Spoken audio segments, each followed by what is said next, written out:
ili whaawawina po kalami o le Catechism of the Catholic Church po o onga o le whaatuatuanga o le Ekalesia katoliko. Ma lorso I whamanuia ia le awa ma whaatasi ai nei ma le taitai wa o onga whaawai o le whaatuatuanga. Ma lorso I whamanuia I lawa whionga a tele FrIoaneOno. Ia, whamalo ho te fuera whionga te sala. Ia, tuli, ia, ia whaaponga mai tātua tunu, ia turanga whaalupe, ia umam tu atu tu palpala, ia ele whaipo klame le neita iau. Ia, taritonu la tātua su ilole matoli niu, tātua wolo le mta upu, ia e fito tonu ele foli neita al tātua whaasua, il kapite ale Ekalesia katoliko mono whaatutuanga. Ia la tamata se talo a tiuti. Ia tatu talo swafu tamale alo le ngang pa ia amene. Ia tualo matu tama whaaftaitele lau fio. E te whai whanau le le ia I mato. O es tamale le ia I mato. Uia na mato a tui nisi o teimi. Ia ona le angsara na pua loto I meo leo langanei. Ia e le whaangalo ina la walo lofa ia I mato. Whaaftaitele. Whaaftailo lofa. Whaaftailo whaamangalo. Mato lau whanau. Ia mato tutalo. Whaatasi wai me mato. Mato polkalame nei tai ao. Ia o marmoringa la walfe au al tala lei. O lau fio la walea e ala lo walo Yesu Keriso. Lau upo. Na ngause ele lau langi. O lau upo foi. O liu tino tangata mo I mato. Ia mato talisu iai. Lau upo. Maise lo tino ma lo toto. Te mi mateo sio se taulanga pa ia ni sa me alofa Yesu ia I mato lau Ekalesia. Pamanuia mai mato le ni yaso. Fea fo e matiu te mawhaiwa la fea ngai ma le taito tasi mai mato patasi. Tonu ainga nuu Ekalesia ai ale atu nuu ma le malo. Ia whapena au na o ia lau whamunianga. Ia ia tau manuia me uma e whamemo iai. Ile fia ma le manuia la tō whata o tolia ngasa le tino. Tono se o mato o tunu. Ia alofa la o fio o e foma isili. Pa ia ilo wa au whamalo. Ia mawhamalo i o lato mai. Ia la mato talo ma leo lenga le nei. E alato ia Yesu Keriso lo mato o lii. Amen. Suafa tama. Le halo le anganga pa ia. Amen. Ia no whaatailo whionga. Mole te tei no sauninga ni tai au. Ni tatalo. Ia talitono o le a papa aviloa I le whaawawina mai le pokalame na mutai le vai aso la wafionga. Ia, malo lawa. Ia whaftai. Le kake I o Kapite le Ekalesia. Ato si sila mai fo I tusi koe whaali. Fo kako kursi. Ia o le kusiani e. Kapite le Ekalesia o Catechism of the Catholic Church. Ia vai asi mawhiwhi o tusi. Ia o le whatu lea. O le whaatutuanga le Ekalesia katoliko. Ia la. O mai tato whaasoa. Le nei tai ao. I le molinga o le tala le le. Mua pe o le aunga lea o le ngā luenga o le whaatanga ma le tato whaatutua Ekalesiano. O le usu mai le atua. Ai tali tato. O le usu mai la pe whea le atua. Na usu mai le atua. E hala mai lana upu. Lana upu pe on tato whaamtaltal so. Na ngaosi ele atua le laulangi. Ngaosi lana upu.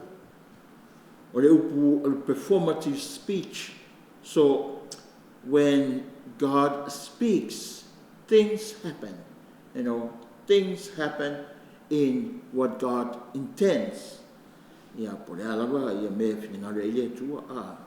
O le upu le atua. O le atua lea.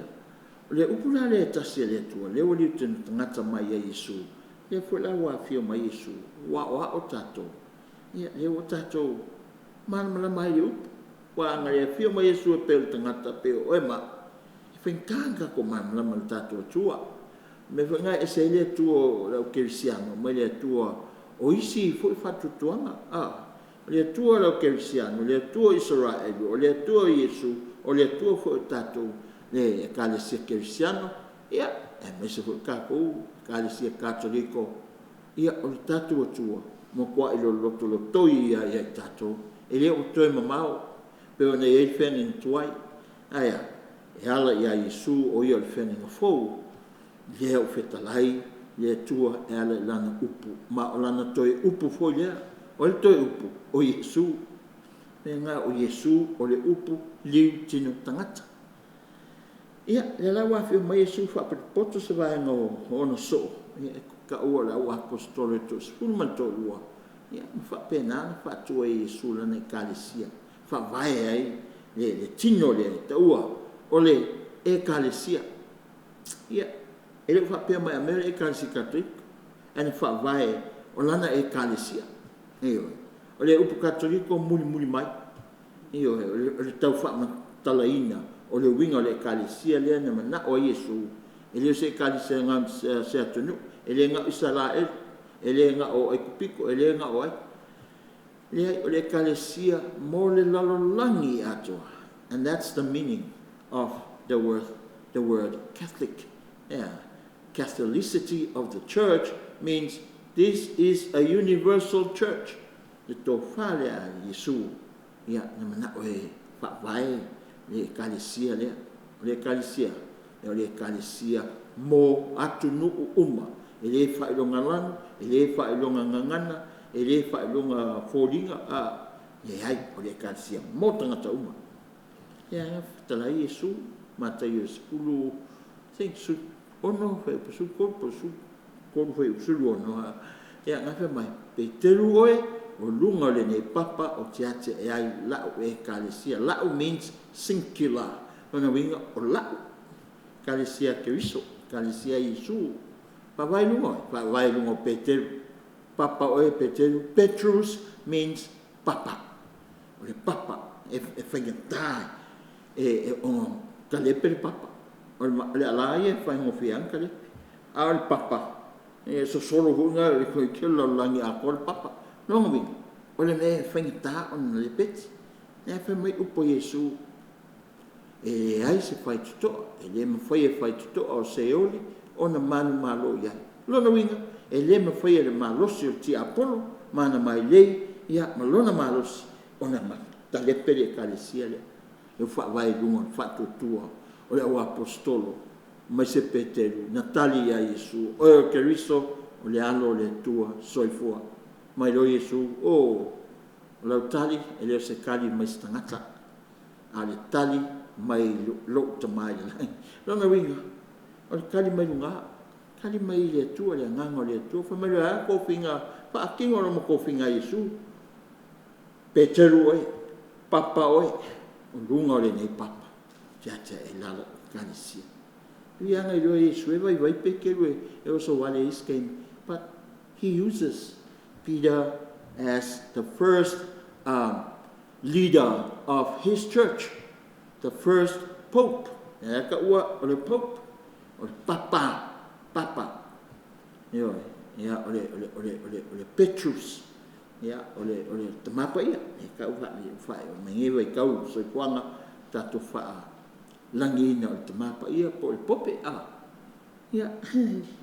Ya lai fo e kau ai mai falo lo kalinga mai se mai o mape ke lu mangame. Ya, ila tapi ke le ka kom foi fam taltalan mele. Awa wasila fia Yesu o le amaliu ia mafio le la. E ka kaunga momoli mau lea. E te tauna momoli mau. Lana mau lea. O le good news. O le good news. O Yesu good news. Ia, lana ka kaunga momoli. Yesu ile lalulangi atoa.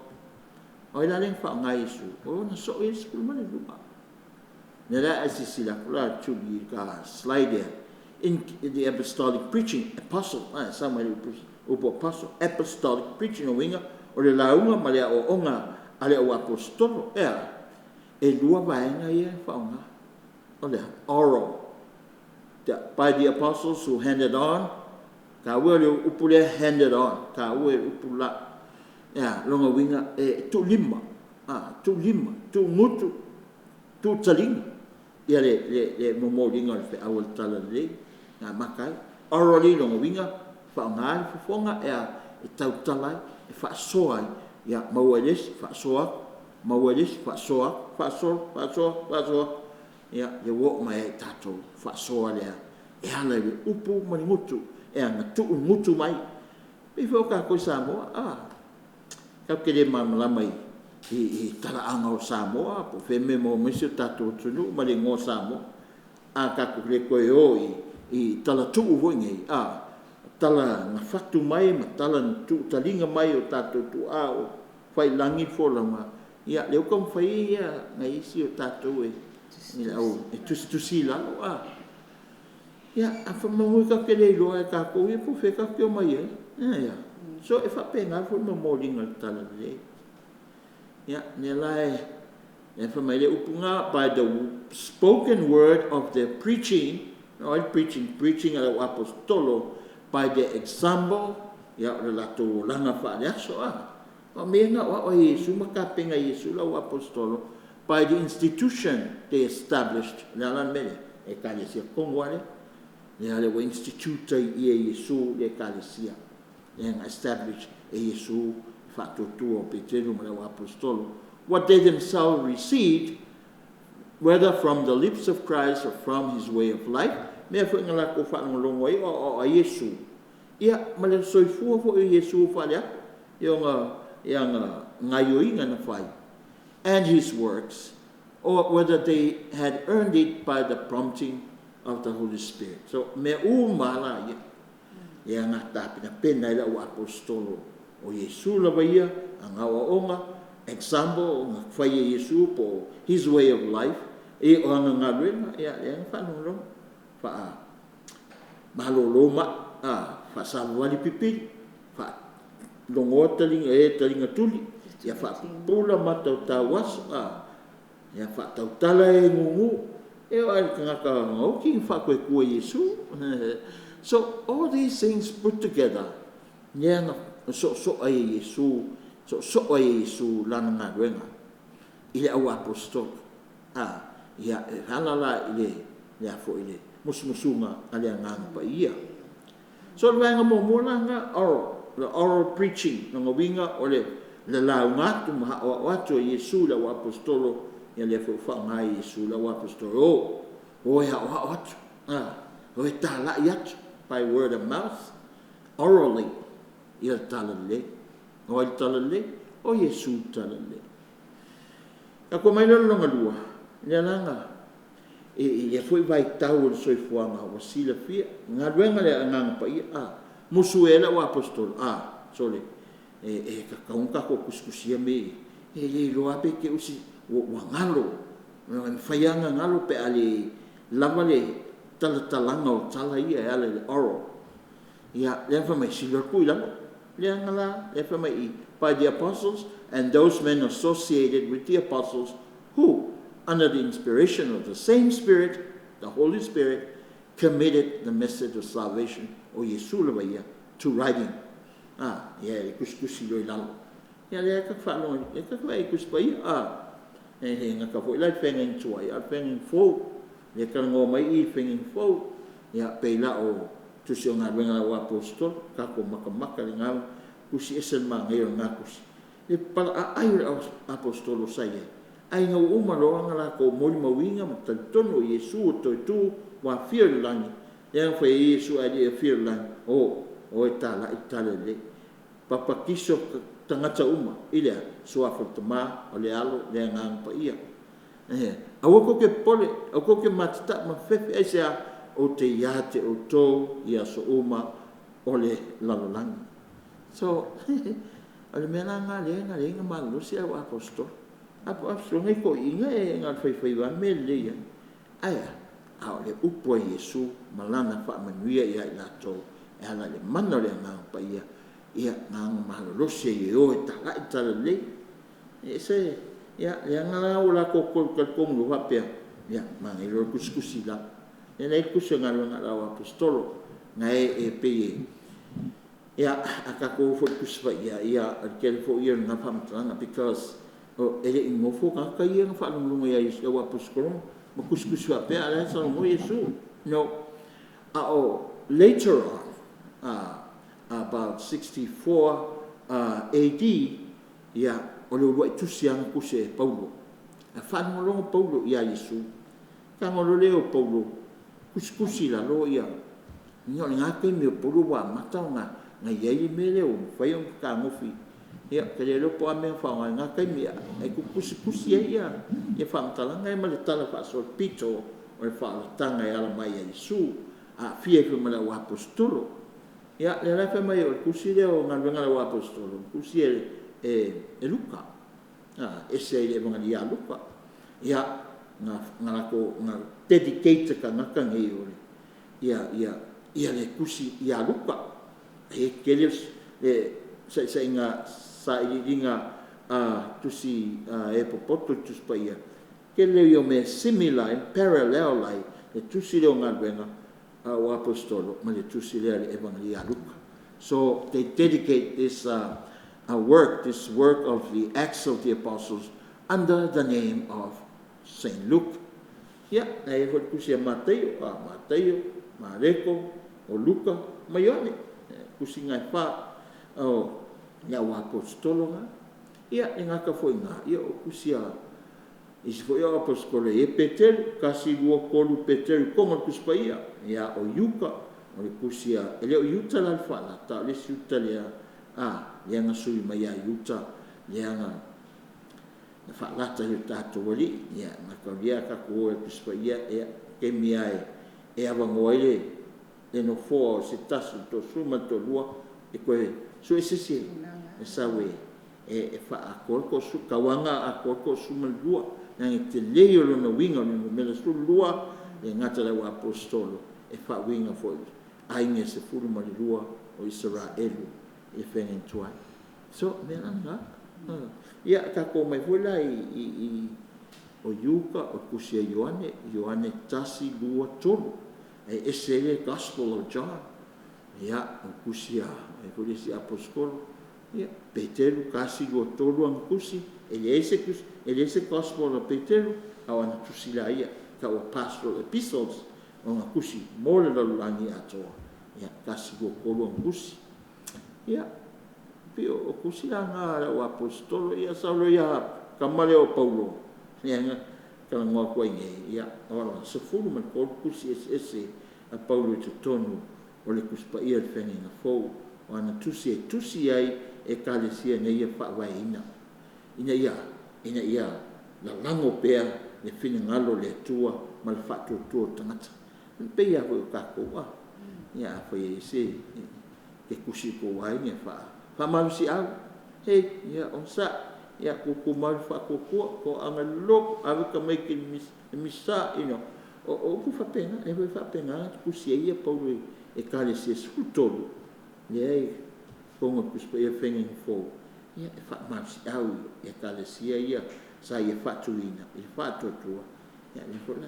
So that is the part le whamai tusinga, mai ko ka ko pulo wa angale ai ngele to famu mau ia nga renga le ngampai na inspire ila to ka un kusi la moi mo tu pulanga fai mai ala le ka ko sapie ngi ka ko sapie ngi ai falseu ai sa ma amalie ia o nga renga ngai apostol ia mangai la to ko na ko oi la lo pen and paper ia le tuspa ia le ka ko le fe ka o ia so nga le le kusi pa ia e lo pe va pe ka ko au kamo so lo ai tato fatto tua o inga na le nga pa va san ke ngi so na so mai le fau le apostolic tradition ala ia pole talo tu o le apostolo le kusa le kala le apostolo ma la ko nga renga nga mai Yesu ia la to Ingumels fiku la le kusing e catechism of the Catholic Church. It says, in order that the full and living gospel might always be preserved in the church, the apostles left bishops as their successors. They gave them their own position of teaching authority. E mau o TV o te verbum. Te verbum o le si document le mai le o le suruonga documents mai le Second Vatican Council. Ka ko ora fe kaule te verbum number 7. Part 2. Yeah, le ka mo mai mena. So these are references o ngale e le ngale kapike ele nga kapike le mai ya le reference mai foi ia le Vatican II e se ma ia me vai ngai ko le kusi le oka ke le mo reference ia ka o mai ele commitment le Ekalesia ilang na o onga ia kasi por kapike por le me le Vatican II po fongo ia tama le Ekalesia mai le temi awa onga ka mapa ia e kasia la ko le mele o kule o tala le o Yesu so le la fa mai le fa punga le fit fa mai ina ia ola tala le mai fa wo wina per tala le ia mai ia ta mau tala le fe o suia vonga le ses ia singa renga ele are le Ekalesia o le puipuinga o le tala le o le kuskusinga ia le tuspa ia ia ke le ia nga whapenga o nga totofi au apostolo wa lako silfia ia e ke me umai lato wa pekele o tangata mara au apostolo ka umai feo ai umai le oki ia lako silfia o le menga tupu ia lato la menga lako faia nga lato faia stu la fono ina ia whapenga ona ama vai akulako ia e kakau o nga iai nisi o lato so o alai ngo so ia o bishops ne ka o successors o le o apostolo o ai o bishops ia ngo fia o kamapa ia i Roma o le bishop first of all he is the bishop of Rome secondly he is the shepherd of the universal church la langi atoa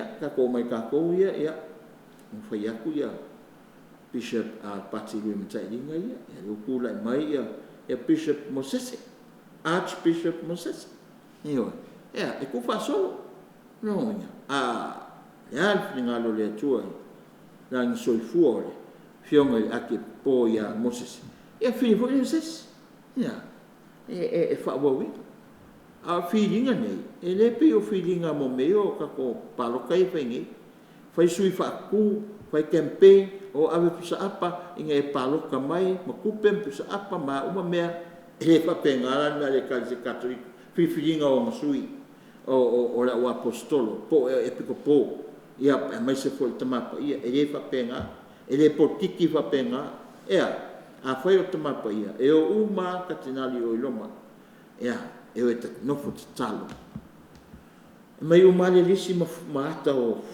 makalio kero ia o skatinali nei ele basa mamau kele me ngalu eisi they never met each other they don't know each other ia ali fa poco mai mano le ngampa ia fai la ko kalo mai o ko kangi mai la ko sivi makamaka ia ngala ko fili mai leina po aista ngata e ono mea matala fenga mo le tofi tamapa ia as the successor of Saint Peter ia e whapena ko ila i epikopo ia e iai al komiki i o whakasi tamapa ia e lako ke whidia mai epikopo e le whaia fo ila ingi me whapotiki ia e lako ki kilo fo ingi tangata e watu ia malako ki kilo lako ngaro inga whai and then pe ko fien kaka po ka ko feelinga le wa ke le ro ka ika le ni feelinga o ka ko e pole nge ia mose ke minga le ke me ke sa ai ringa nga avingi ngoi o ya fa lo nga avingo sa pe ko mo se ivo ngo por valu pe ia nga bela ia ki lo ye ni kuma pa ia manang komiki o me o katina ia mana ko kilo ia inga luenga le ka ka ia mar ko finga le la ia ngana ko fili mai inga e ka fa kingo mangi me lunga tatal manda le na pa ia fa sing ko mai ngongi po ie e kala fe ngai male nga luenga la fa nei e fa pena la o ka mapa ia pe ka i ka mapa ia e ni paloka e fai paloka e ni campaign e por que foi o mai o la ko yo ngo fo ya a fai o ngei le fai le ya fo le palo ka mo ya e o mai e va pele inga ka fa ni sui fa ku wo mang ka kalo po ako ang po mai ya fa kingo lola la ko palo ka ina ka le oi kusika ka le ke na ke lo ko i lo laptop o lo computer o i pe mang e si Afrika le ya you know ngai piki ka sala palo ya ave lo le mai fo le wa ngai e oi ave palo fai ka fai fo i ka kinga le ka kalo la ko sela ya e oi fai ka ko miki fai ka maua le lua mai tolu o le whai o katinalo. And then we have a pope, or Abemus Babam, in Falatina. Yeah, we have a pope. Ai whai le maua le lua mai tolu. Then, so lo ia koi, sumu ngā pepa, koe mais pepa kou, ia e koe wha. Kali fui po le aso pe lua aso, e nofo tatalo ai, ia koe mai whai le second wo. Ia, mai whai. Se lo ngara ma wa 2/3 majority ile ngoe to tasi o ngei lua se lau mo kupu katinanga ya o ma wa ka ko ya ma wa 2/3 majority so ya ka ko wa e fula ia le usumo mai ele ya pe pa ia la ngoi pa fa i fa St. Peter Square ya le lo ko ui pa yes ya halu lo pa ketat because they know o pa smoke lang pa o fai lo mai lato o mawal tama pa ia nga ku fa kani lo poai that's the big poai ele umia pe 10 minutes appear my lo na window and for the first time le pope le fifidia and we've seen that in television. You know, Moa Pope John Paul II, Moa Maya Pope, Pope Francis, so my Benedict, my you know, the platform, fighting for the first, and then we have our current Pope, Pope Leo the 14th. So it's a man, so it in fact, fai anga renga Ekalesia ole so ole fau ala tai ole Ekalesia ele moku mala mai a Peter Yesu ya Peter fa so mai se yo mai ya ta ko lua fe luongo nge 2000 plus thousand kalwai mai a Peter lua itama pa ia le wo mai lua fe luongo popelio. So this is how it works in Ekalesia katoliko. Penga e o foi ka ko epo. Ya e o foi au ia. Yo ya o. Ya le papel le ke le ya mai ya. Pa kai ka au la va e ko avelis kausan. No, the church wants its priests, her priests to be holy, to be faithful to their calling as priests in the church. Ele singa rengo pengo fi, ma ele singa rengo ngai mama fa ngare ai sia. Ole nga ma fa tanga tangi.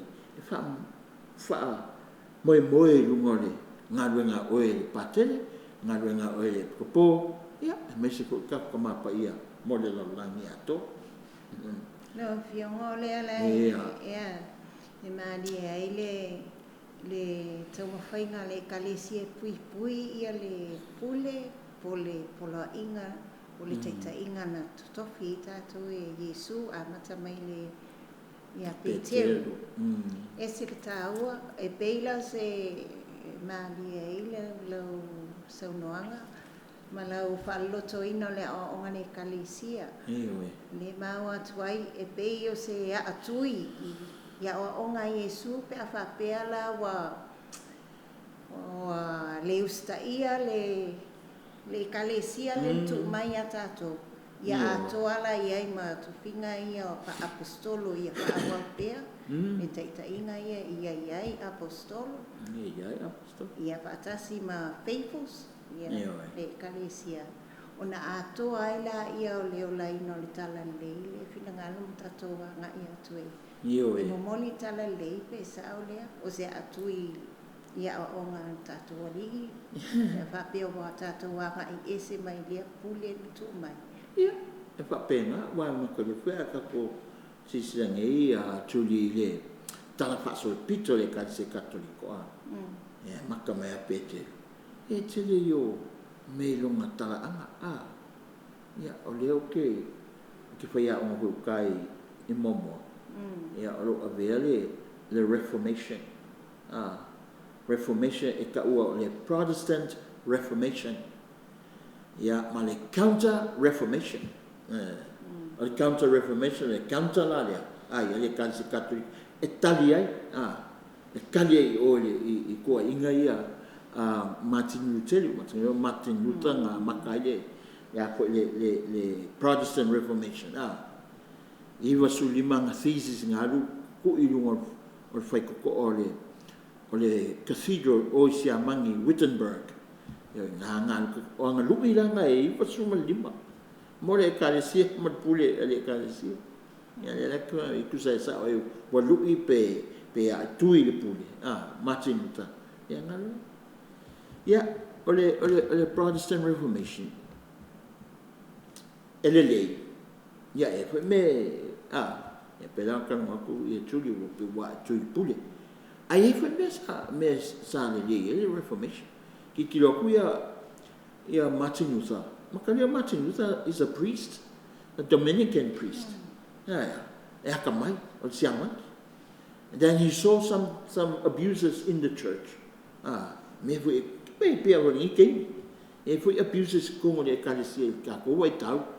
Io, fai au, you know, kamai kai po fai au, kamaiki, you know, ia po whangase administration, o lea, whangase o le kupe kongo le priang, whasangase o aseka le Ekalesia, ele, whale, you know, all these things, ia, fie na lo fo i o le tulafono le Ekalesia, ka ke whailora mena, e o ka ko abusinga le safai ele whapea na plain sailing ia le Ekalesia. Ke leo ke mingo ko ngā le Ekalesia o ngā abuse of power by the popes. Ia e sa oela ia Martin Luther. Ke ele Martin Luther ke ele manga o ia se pope. Mai la mera pule ni kan kai ko kasika ko. Me first you know se pule nga wanga is like a committee. E mea nana le ke vai koe Ekalesia e whakasa e ka kous e whakasa e pule ngā to ina that's the formula mai a Martin Luther pule ngā to ina e le eska ka kokase pule koe whongo to ina ia koe rukong ia kuliria koe fi apea koe o le kawira ngā miu ia whai kongo le me e whai pule to ina a kako kasi a leo kasi a leo kuma pa ia umar case kasi leo le kupo kongo le pule anga umar case kasi leo pata le kongo le parish umar case pio le mai le nganga le pule kupo kasi kako e iai longa nga ia e fo longa e nga ku le e fo ku fa le ia me langa le ngi kako Ekalesia ma mai Ekalesia there still needs to be, we still need to have a hierarchy. Hierarchy means Pope, bishops, cardinals, bishops, priests, deacons, lay people lalo I. Ia e mo e manga o ia e le fa pela fa ngana ko nga mele ke pule mai lunga I lalo I. No. O le mesa ele Ekalesia sai mo mole o le triangle. Lunga I le Pope. Ia fa solo mai lalo lay people. Wa kalepe la le Ekalesia mena. La o la ko fa ngana le circle. So we are all inside this circle. Peke Pope, peke Cardinal, peke kaka uluk, foi kaukus pa ia au kan misa eke kake umai kong circle. So we are equal. Ape maila mo mia lava le yai ole what you call ole administration. Wai e kakawanga ingi se foi e kongu fai o le Ekalesia mo no whātutu. O le si koe iata le o tatou Ekalesia lau fionga. O le Ekalesia whātulanga ina. E maoti uma. Kūlanga kofi. E mana mai fo Ekalesia i le vai. Ia e le mawhai o tatou wanga i ese mai ai i le amtanga. Io e pe o le mataina lea ma le tāua lea o tātou puipuinga po i o ngā tātou ali. I le tofitaita intu mai. Ia. Tātou no po i o le mitmitanga po i le pātua tuanga. e sa. Me tau singa la o fionga. E tāua ia ma le fiafianga e whaawau. O ngaluenga e whaawau. Whaawau le puipuinga o ngā tātou ali. Yes. Na tu talinga, ia tu ngotu, ia ai toe tu mai mangaluenga tatu te whaawau le talainga, le talalei.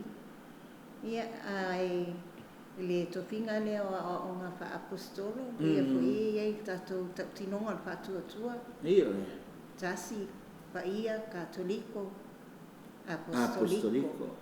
Apostolico means the apostles. O le Ekalesia ia wa. Preach. Le fucking wale o apostolo. O le Ekalesia tasi. Nanga kasia kato. And the symbol of that unity o le Pope. E wa po fea ke o fwingilo lan kasia kako. Ai katoliko kasia kako Pope. Even though le fwe isi Ekalesia we foi la ko Pope. Ele o amanga ia ke le kako. Kalia ia la ko because the freedom, your right to freedom to do whatever you want. Esse sempre marusia ngambe. Ai foi lá masunga le ngang paia, transmission. Me langa e ka kilo ala e fua o ngaluenga le Ekalesia me e mawai le tonu matsa. Because the mea le se kako ko ia le lalo pico the full truth. O le moni o le afo o le finangalo le atua. Po mo fainga o la ina Ekalesia se singa. So that's the challenge. Wa ese fa mai sa o mako sa ai ai kako kikilo. Po kako ola le moni atoa o le tala lei o le tala lei o Yesu e waka ko o le tala lei o Yesu ia lo me chiare e si mai e chiare e no pe o me a Yesu ko fai me a Yesu ia fai o fanga tata ne fi ai Alo fai e matsiva io pa malo lo ngasi And that's the responsibility and ministry of the church. Kako le Ekalesia. Me volanga e se volanga kako Ekalesia. Ya inga ya kako. E ku ainga foi ko ko le Ekalesia. O fai ma ao le Ekalesia. E pa e ko ile lo fai tangata ese. Ya pela la tau le ko fa mati engi le kau. Alo foi au kau pa vai tangata. Ya la mangi ko tau lo mo au ka ma ko mtanga renga fai e va so le uma ko ngau ka vai la ko fon total au tau Maria a me e lua le fa me ka ma e po ko fa o la au tau mal ti va mes la nga lua si ka e ka wa ya au ka wa nga sa everything but ka ko mo me lua ya wa ola lo me ya fa penga fo nga ta tu pusi au nanga ese si vala tonga al ka ngo akula ese ma ka ko Ekalesia o ke mo nga lo nge pia o ka sim ka wo nga lo nga auta e o sias ku se le sias pa ke ai o ka we sias ke mi kasi o ka samo oi lo ile mtanga nga nge pia ka we mo su ka we io o ka skele o ka ngana ha mai na o ka so le o mai mana ko li poki a pate o ko su lima o nga li mo mai o le Ekalesia le fai po le fi manga E fasu ka me ke fia pa ke mai o Ekalesia ko nga popo. Ko fiku ia ma ia fa ma ia mo mia so pai. E mai mana ko ni poki nga. Ui. Allora pa ko ui so ke ia i ka nga pa te ka fai. E alu mai o mai ka nga. Ia. Na fai le nga pa te. So that's the beauty o nga nge ale auta. E fa penga sala ko nga ka kalolo so they go and visit the families. Kusala o ia o le ao le tua nga o ko nga ai. E na nga auta. And it's the same, I think it's the same with Divine Mercy. Divine Mercy is a beautiful faith community. For you and Divine Mercy. Pela na ka ke fia fuka e ka ko Ekalesia. Kele o nanga sesi. Ko fuala o nanga mana me fai. Wa ako na nga Ekalesia. Wa le fai pa kele me wangi. E le fai ki ako me wangi. Ka ke mo mia tanga tau. Ne fo e ka ua mai i. Alu e se roiuka mai e o apostolo. Kong koe su e mesis. So we need others to carry on. E wha wow. E le kala inga tala le. So, o bishops la Julie Kemingi, o la wepi ko pole ki kusa o successors na o la apostolo. They have the fullness of the priesthood. Pero Monsignor Mose. He has the fullness of the priesthood. May kofia Yesu Peteru, mala apostolo. Ia penga ko ile kofinga Yesu. O Mose. E vea ma epikopo apostolo ma wow. Ma leo ma moe. El tatu pule ana. I meu ba. Fa kokua, ia, mala administration. O ia la le ka falang lang ia. O mako fai fi awustau. We receive the fasoa mai o le tofinga leo o Yesu. E ala mai le epikopo. Ne ale ka we foi fi au ia. O lango sua i le epikopo. Ne ko ia a pa u se fai fi au fo. E te ustai mai lo epikopo. E te ustai ia e ke ola whapaiaina monu e te whalafola ma le whatutua le upo le tua mo lona nu. So, ia o le ioe. But later we found out sometimes vai huika ia whai au le whaiangi sais whai au. Le whaingana kofsio ia kauleainga me papkeba. Yes, but we know that the Holy Spirit lay e yai. Isi ngā mea. Kia whapeka ko o ngā soko rewi aura o la whakalapo e rewi aunga. E le ave sea i waiwainga i o le patele rona tofinga. Nothing. E le ise me e le mwhenga ave sea e le kofinga o le patele. Eisa, awa le whaunga patele. You are a priest forever. A priest forever, like Melchizedek of old. Priest forever. Paulana me ia fo ia o le aka ki se ko si fiam ka kolo me ku pole o la ne vai nga faltangata. Ia ele foi nga be senga me pake. In fact, o patele nga le o ngama. Ka penga mama o ka fia ka sanga sepulu mo ku ka sanga iso pia se fulu is ka iwan ka iv. So that's a long time me ka penga. Yeah, so we finding nga le. And yet, ia se fefi au e whakala le ama ma afia hoi ki Apollo ia ngai le inga whapenga ia mau ese koe mantufinga ese le manino le pule le na mai le authority me saunoanga Yesu tui au sila ai le ata lea ia Peter o Yesu o ia na fitalai o le na wina mai ia ia o le pule mai tama ia o ia hoi leo la o Ekalesia i lunga le nei papa te whaavai ai ia o le pule hoi la lea le wako atoa i le toatasi lea ia ma ona so ia apostolo le whiwhiringa apostolo ia wa iai. Ese manino. Ia. Ona whaawau rola I tātou pui le Ekalesia. Whauau e tātou. Tai fui le tō whamau le Ekalesia o toi whaata I sairi ringa o nisi o whono I anunga mai. Ia pāteni. Mo ele. Ia, o uma le Ekalesia tāwhatoru le po le ama whaururunga. Awa sui le ata I le whapotonga. It's like a community. O se whapotonga. O se awainga. Se awainga. Ngā lulu I whaatasi. Ia, manino fo ia kaipiko ia tono tato wainga. Ia awa ia matai. Ia, foi ia so. Ia mātua.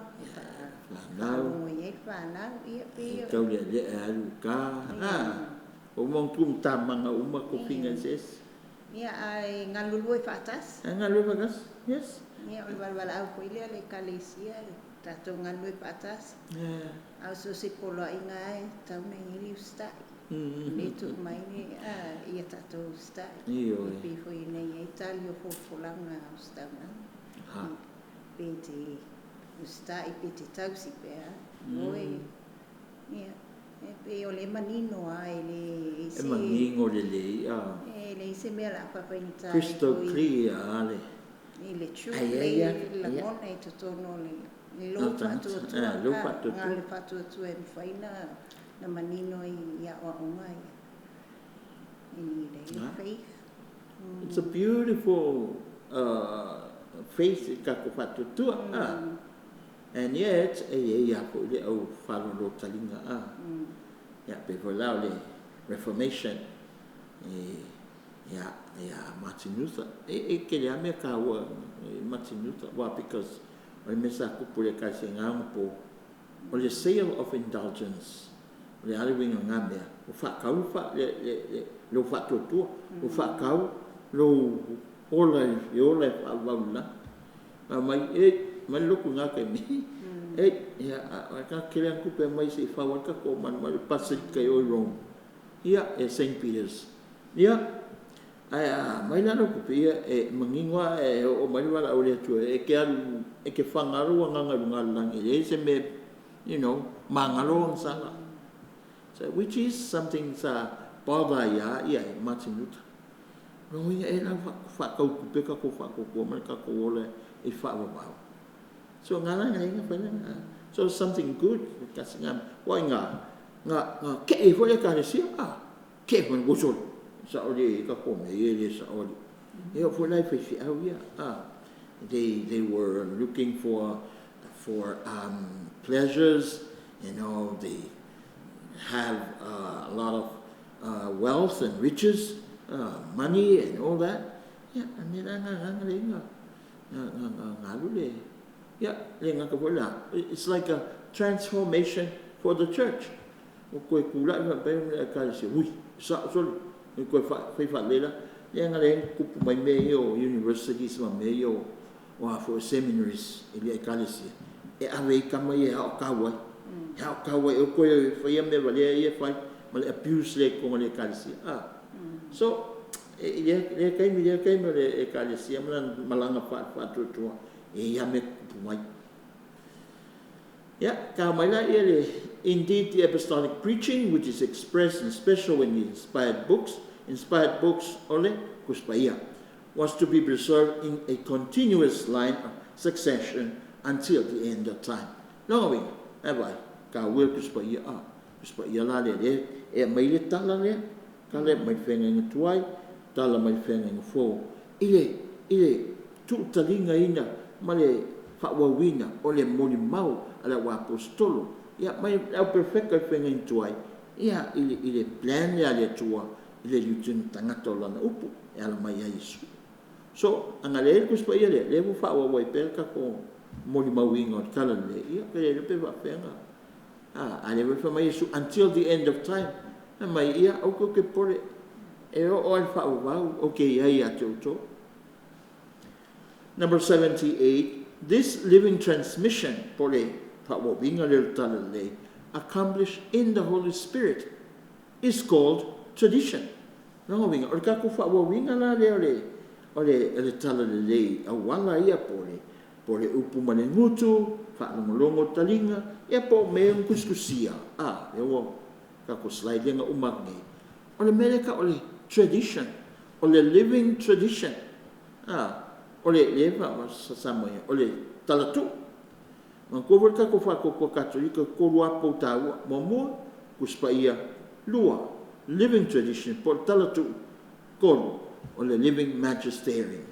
Ia po le latola ia le pule, whaeluia, ina ia sao, ma ame o tonu, ma tonu le whawinga ina, le whinangalo le tua, mo tangata whatua tua. So, le ana, ai wai, e le mwhaia nga whaia ngā tangata. Por ka mapa ia, por le piko po, por ka kingali, por pakele, por ei. No, we need the Holy Spirit. O le nganga pa ia hao le atua. E ka ia lai tatu, anga le ngā. We don't know how to do it. Isi me ka kei loa. Me langa ka wale sacred tradition, since it is distinct from sacred scripture, though closely connected to it. Longa winga. E mo ia, e tradition o talatu, Marcus pa ia, ai, ke le iyo la ia, e ako ia, e ofatas, o le tradition, o kako ngai o inga marwhakingo, whakaika inga, pa mai Yesu lua whetau santa luai. Ia, o lo tino le nei, whailonga wapaskor, lo tino le nei, ai whalawa lea, o lo tino le nei, ai, pa i le pulia, kalisi, ia, o le waina lea, o lo tutu. Nga sa ngolo whapenga Yesu, li liu transform le whalawa, ma le waina avea matino, matoto moni o Yesu. Whe mea whae ngā mea, ka ke whae voi ange ka o misa. Longa winga, o le kau avea, upu ia Yesu, ma le rua i misa nga whae Yesu, ma lona o apostol, lea la wakaku ke kau ave. That's the living tradition. Living because, o le ka ke whakingoa, lea se mea pēla, sakramenta, e maise le Ekalesia, e leo se mea mate, e kako whakoko katoliko. It is something alive. Aisia, o Yesu moni. O Yesu i lona tino, lona toto, le anganga, ma le tua Yesu, le wa, loko ro koi lunga le altale, koe tufatu, ia e whawhanga e lona nu. O ka samanga ia, a wa umang penga mai ka ko altale le upu, mo mua launga ako whai kau kuspa ia, ka penga ka ko mo le talio Yesu, le tino ma le toto, le anganga ma le tua Yesu, sakramento le Eukaristia, le ata le pane ma le vino, wali iua ne matino, ma toto Yesu. That's, ke le lopo veka ke maulinga me ngilona, except during Mass. Aya, se lang mga lala ka whawawi alwe, le polo inga lea Yesu, ka ngofi ai, ka ngofi ai ino, le ailo tino mai ni lo toto e maua ia le ola e wha, ya, oila le fia, lo ka ko umare ka wa le ola e wha. Through tradition, the Church in her doctrine, life and worship perpetuates and transmits to every generation all that she is, all that she herself is, and all that she believes. Yeah. The tradition ala le kas, ele kako doctrine, ta upol fatu tua katoliko, ma le life, kako ola falias. Ele ese kako pakoko, ese kako ola. E o fakasi me ia, e mal kako worship, ia ela sakramento Eukaristia, por kako kakalo Ea, o le whauawa i pēr o mea ia, o le whauawa i pēr ia, every generation, lea kupulanga, ma lea tupulanga, ia le winga o le Ekalesia, all that she le whawinga le Ekalesia, herself is, po le hale mafuanga ring whatua Yesu, le Ekalesia, ai lunga whawai, le papau Peter, ia, ma le mele whakukua ia, le Ekalesia. So the saints of the Holy Fathers are a witness to the life-giving presence of this tradition, showing how its riches are poured out in the practice and life of the Church, in her belief, in her prayer. Me umala le so kanga ilunga. Me umaga ke faya. E o foi ia o onga kamapa ia kamapa ia e kelea nga o onga ese ela yanga encyclicals, ela yanga apostolic exhortations, e kusima mai, ia whakakainga, ole kusi le Laudato Si. Pope Francis ole le encyclical. It is the highest form of papal teaching. The Pope, the teaching of the Pope, or the teaching of the Pope, or the teaching for nga Yesu. Or the Pope is the vicar of Christ. So teach the Pope ex cathedra. Ono hoing wa ver nam ta upo ka ngo mai Pope or nga kusi e mesele encyclical ona mata upo le fatu tu katri.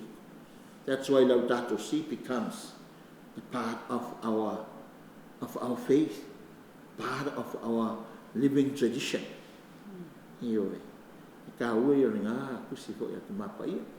Mai se fo ile wa ile kula mai le ka mapa ile kai ya tu la me fo lo langi le lu i male lu. Mo fa fika wi se. Pe la Laudato Si sila ku mapa ia Pope Francis voi la a fainga ia le sisio manga. On so onga fai. Onga mga o tanga te tupe ai ngalo i ka ua kusi la kusi. Le na ka ole Laudato Si.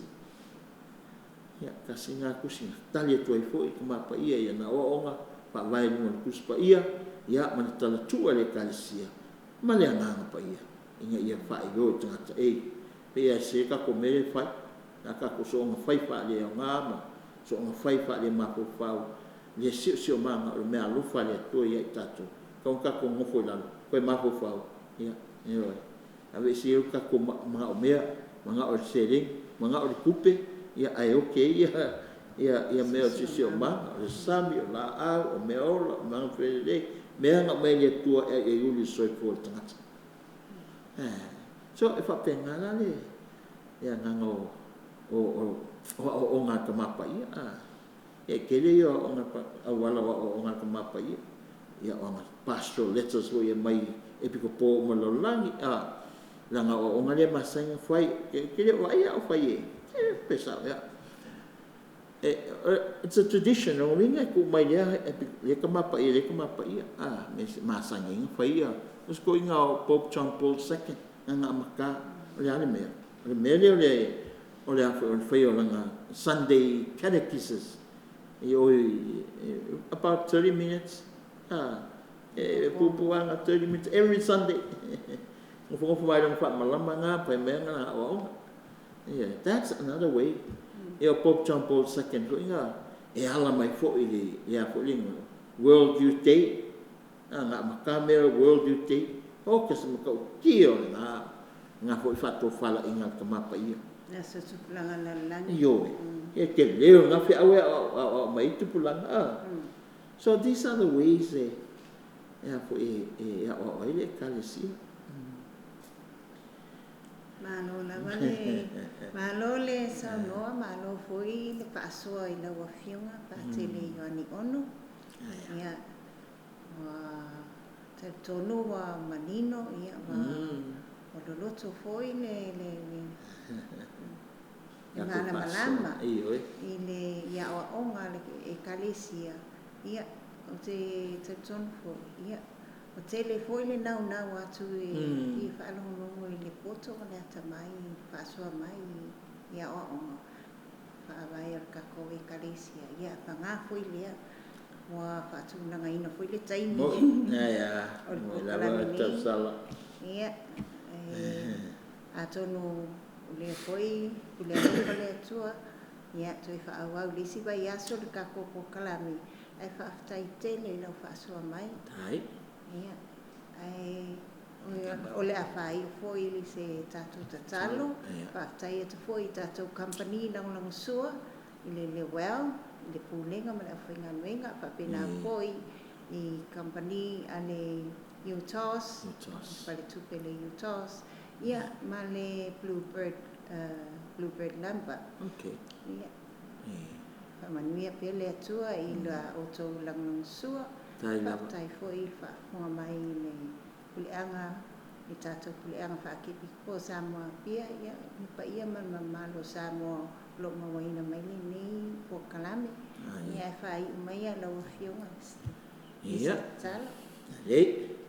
ia tātou amata i le atua e tātou whai fo i le atua tātou tō mai whamanianga le tua le topi o staulanga mo se tātou atunu ia ma tangata uma.